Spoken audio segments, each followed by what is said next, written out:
Welcome to Neat Lightroom Tricks Part 5, the histogram, and how it can help us bring out more detail in our images.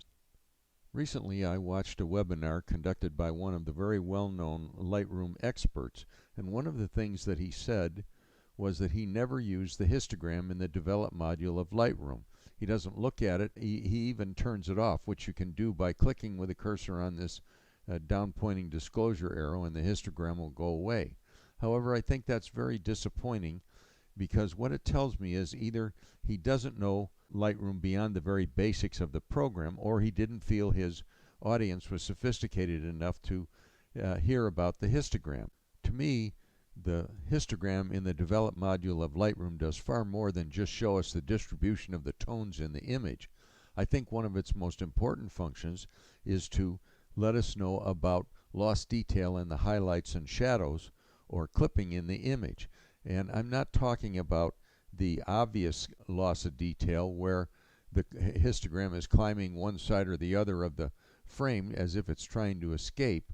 And if we know, if we turn on the clipping warnings, all of the lost detail in the image will show up as red in the lost detail in the highlights and blue with lost detail in the shadows.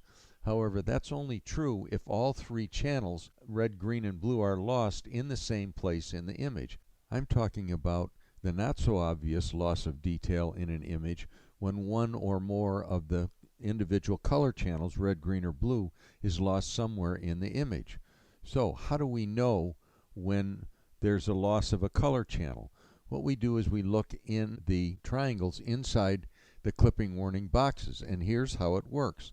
If only one channel is lost in the image, the triangle will be the color of the lost channel. You can see in this image the clipping warnings are on, but you don't see any lost detail in the image because only the red channel is lost in the highlights and the blue channel is lost in the shadows. And the nice thing is we don't even have to have the clipping warning boxes turned on.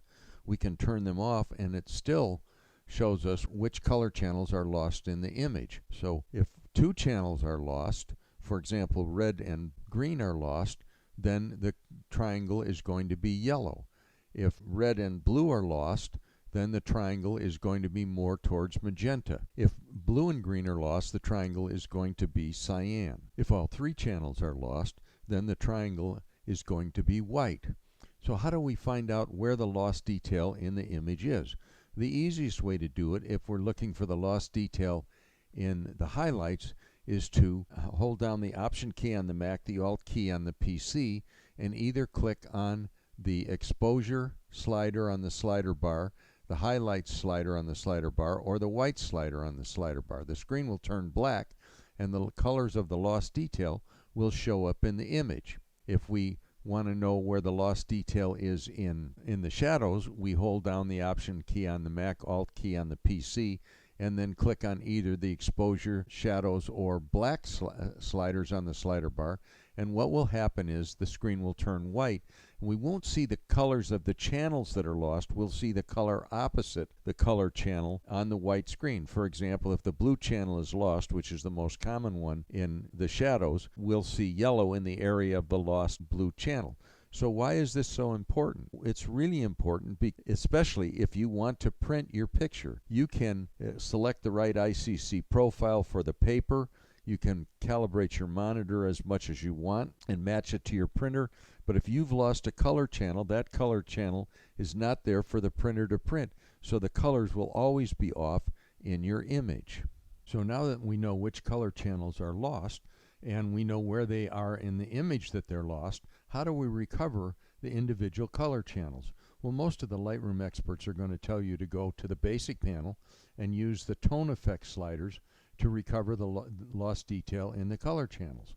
But let's think about that for a minute.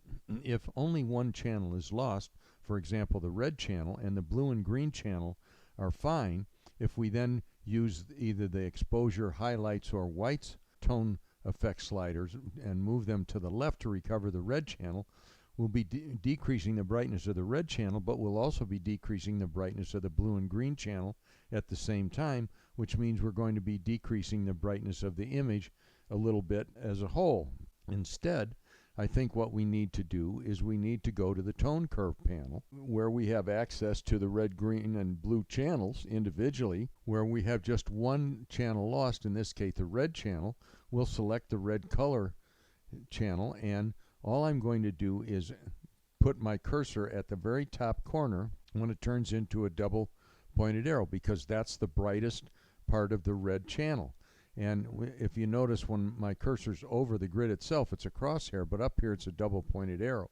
And I'm just going to make a slight movement down, and if you watch the red triangle in the clipping warning, when I do that, you'll see that it grays out.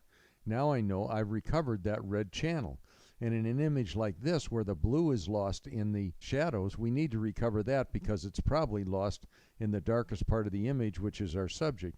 So in that case, we'll select just the blue channel, and we'll do the same thing from the bottom in the shadows, which is the darkest shadows. When I move it up, that triangle grays out. Now I know I've recovered lost red in the highlights and the lost blue in the shadows. And if you'll notice, in the basic panel, I haven't changed the exposure of the image at all because the tone effect sliders are still centered on the bar. So the brightness of the image is exactly the same. So what about an image where there's more than one channel that's been lost? And you can see in this case all three channels have been lost in the highlights.